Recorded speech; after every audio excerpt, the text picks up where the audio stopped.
sommes 6 de la première étape à continuer le voyage. Nous attendons nos futurs compagnons pour cette nouvelle étape. Après 2 semaines de voyage à travers le Népal des collines, nous allons maintenant marcher dans la région Raï et Sherpa du Solu. Notre marche se terminera à Jiri et nous rejoindrons la capitale Katmandou par autocar.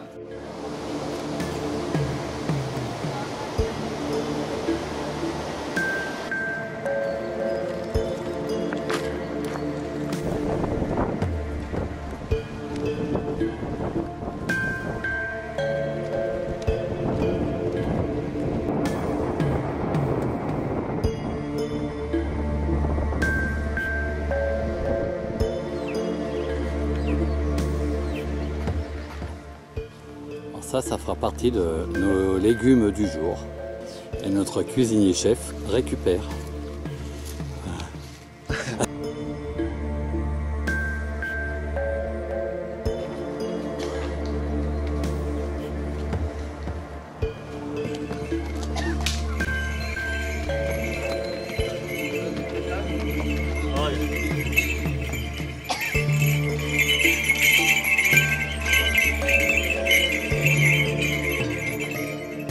De nos longues marches, nous ramènerons beaucoup de souvenirs. Je filme, d'autres prennent des photos. Et en plus, pour cette étape, hors des sentiers battus, Club Aventure, maintenant Uwans, a demandé à Julien, cinéaste de métier, de ramener quelques reportages. Certains seront retenus et seront mis sur leur site. Ici, le thème est les bijoux de cette dame.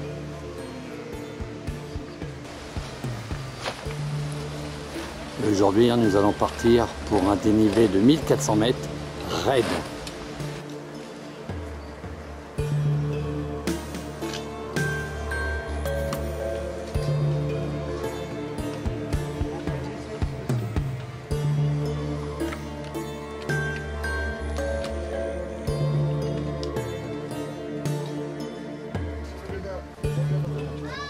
Et voilà, nous sommes arrivés au col.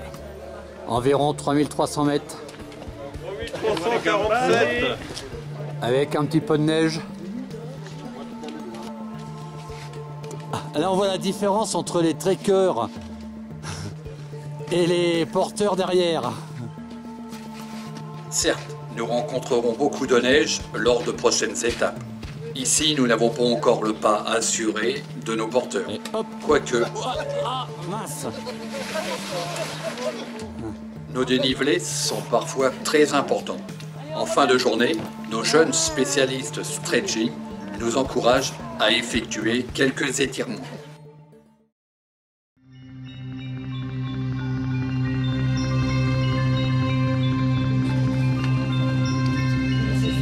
C'est le bois.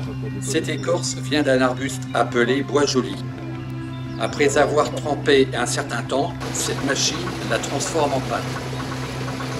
Puis cette pâte est étalée sur une armature pour être séchée. Les fibres végétales donnent au papier népalais son aspect caractéristique et son côté parcheminé. Ils sont pas bien grands ces petits porteurs.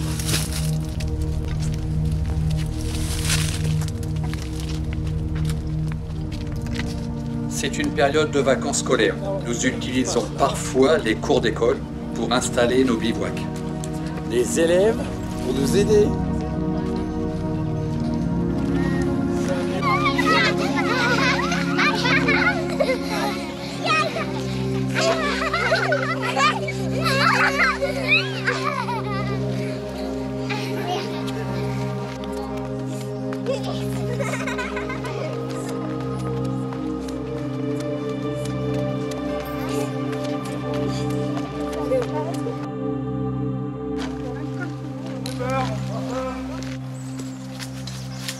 Si nos porteurs ne portent que 30 à 35 kg, les porteurs de marchandises pour livrer dans les boutiques de montagne peuvent porter 80 kg, voire plus.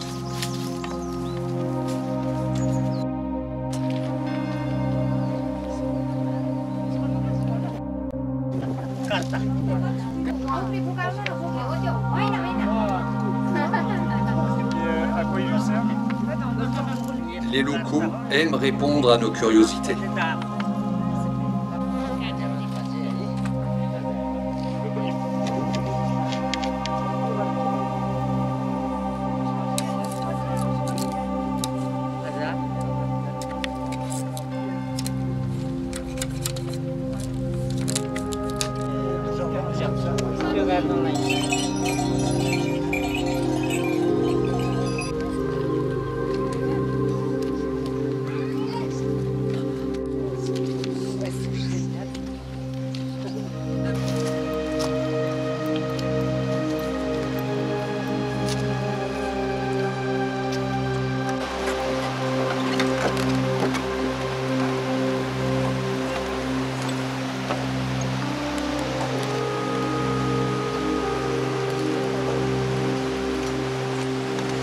T'es bof, hein? J'adore. Trop bien. C'est le pied. Même les locaux ne sont pas rassurés. Hein. Tous les ponts suspendus au Népal ne sont pas comme celui-ci. Certes, parfois c'est pire, mais très souvent ils sont de qualité. N'est-ce pas, Barbara?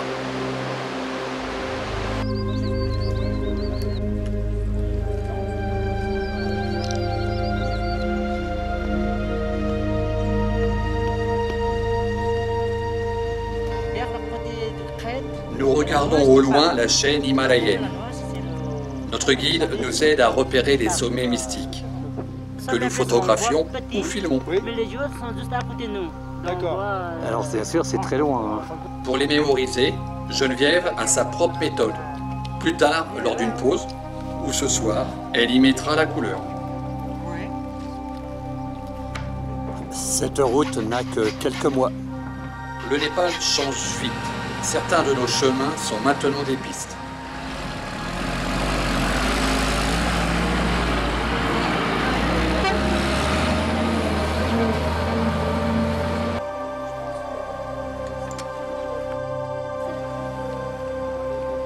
Attends.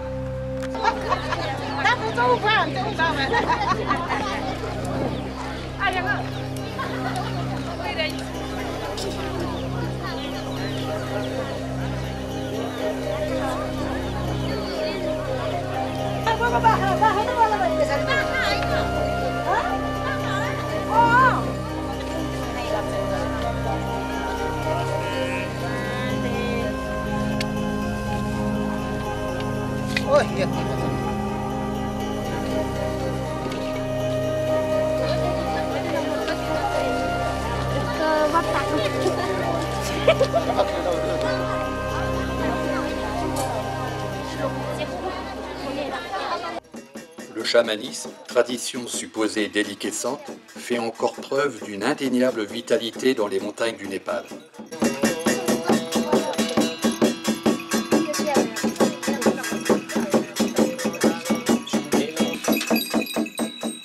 Le chaman communique avec les esprits. C'est le médecin du village, le psychologue, le conseiller. Ici, un de nos porteurs malades se fait soigner.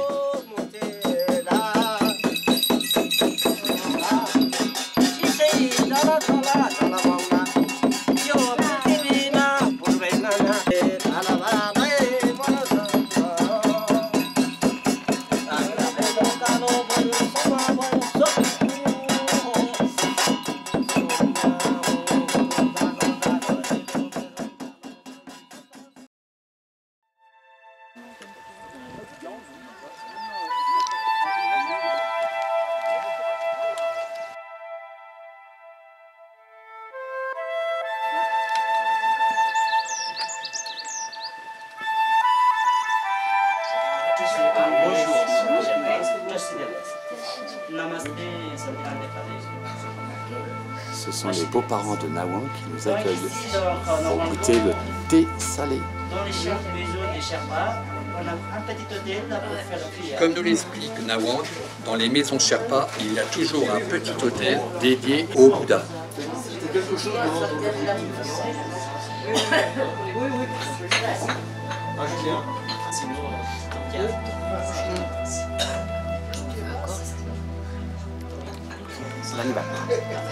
Une première surprise avec ce thé salé. Beurre de yak.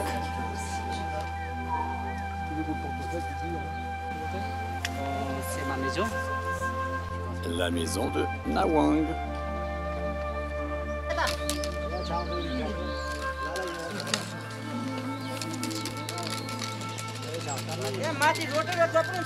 Une des coutumes bouddhistes est d'offrir en signe de bienvenue une écharpe. Kata en tibétain.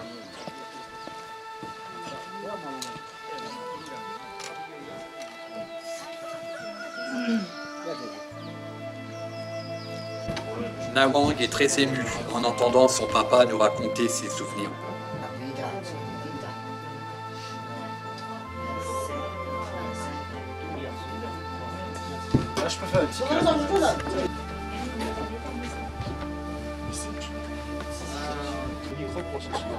Comme j'aimerais avoir la copie de ce livre, il faudrait l'éditer. Ce soir, dans la cour de cette école, le village nous a préparé une petite fête.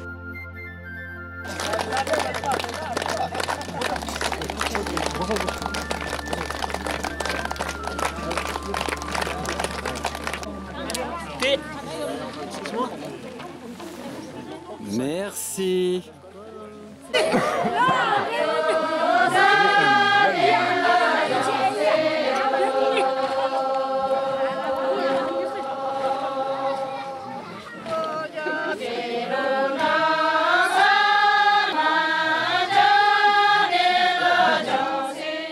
Après quelques danses traditionnelles, nous avons dansé sur des rythmes plus modernes.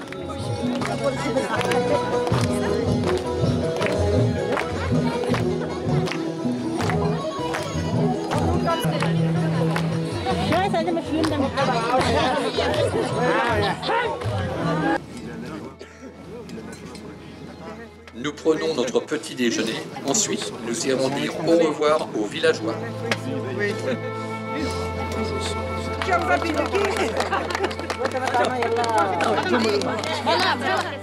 Les villageois nous remercient pour des dons que nous avons laissés pour l'école et pour 2 associations locales.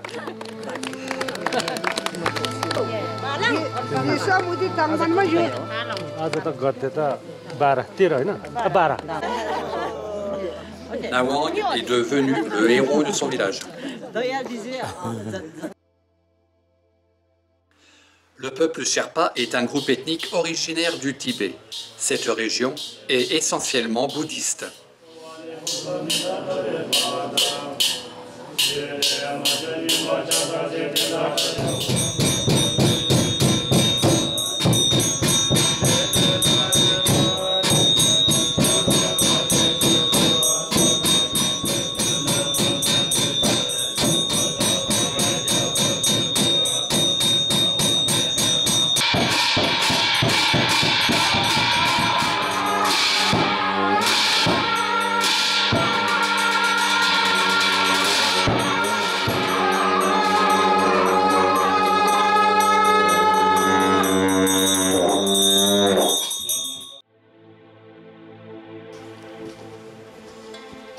Nous sommes dans une forêt enchantée.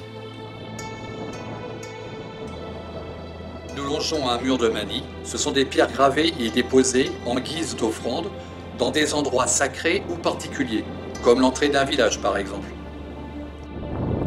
Le premier yak de l'équipe Zamzam 2. Et un yak qui pose en plus.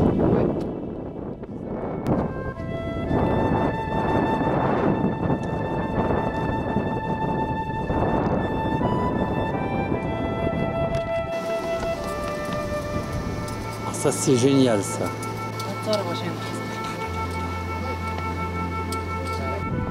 Vite avant que le mont Piquet aille dans le nuage. Oh là là, je me dépêche.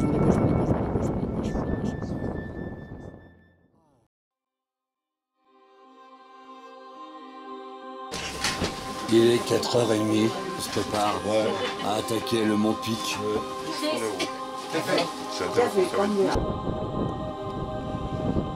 C'est une montée facile, mais sous un vent fort. Et plus nous montons, plus ce vent est froid.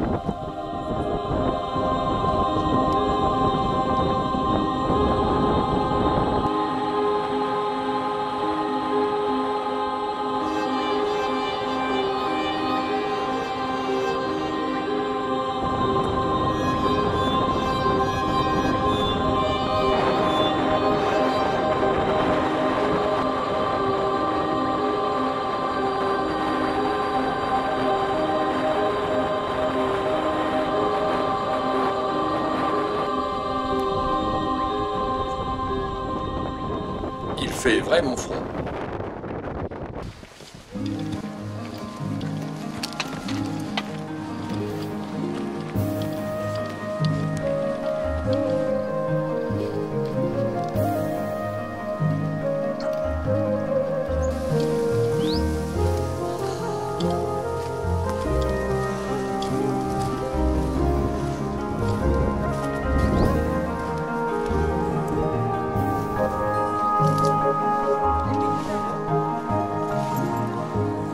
Il est bientôt 13 h, nous avons fini notre étape du jour.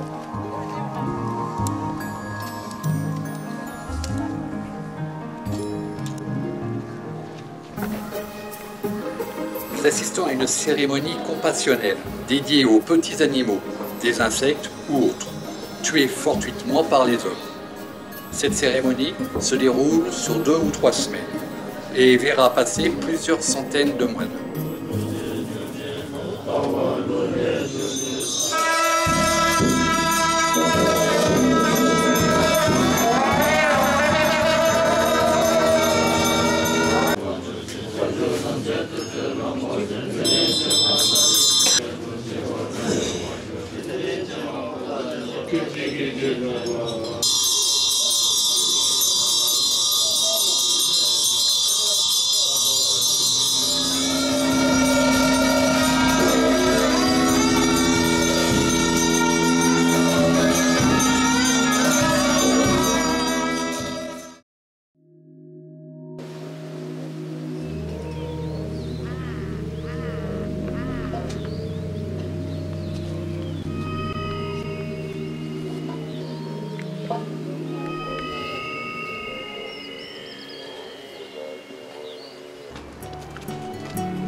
Les autorités locales vérifient si nous sommes bien détenteurs de permis de trekker.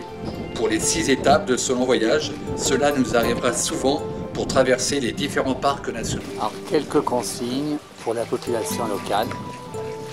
Emmener les anciens au dispensaire, entre autres. Mais aussi un bon conseil pour les trekkers.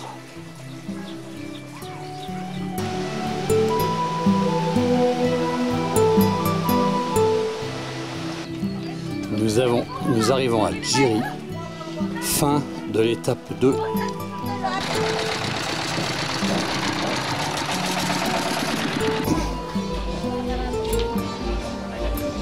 Et a priori, aujourd'hui, exceptionnel, nous tombons sur un festival de musique.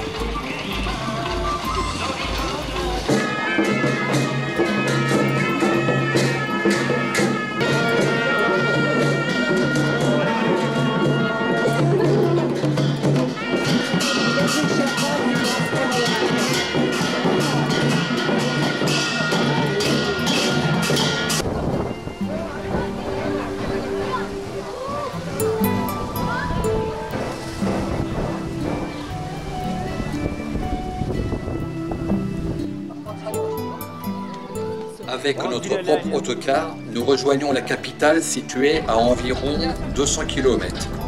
Il nous faudra plus de 10 heures de route. Nous y ferons une pause de 2 jours avant de repartir vers les hauteurs himalayennes.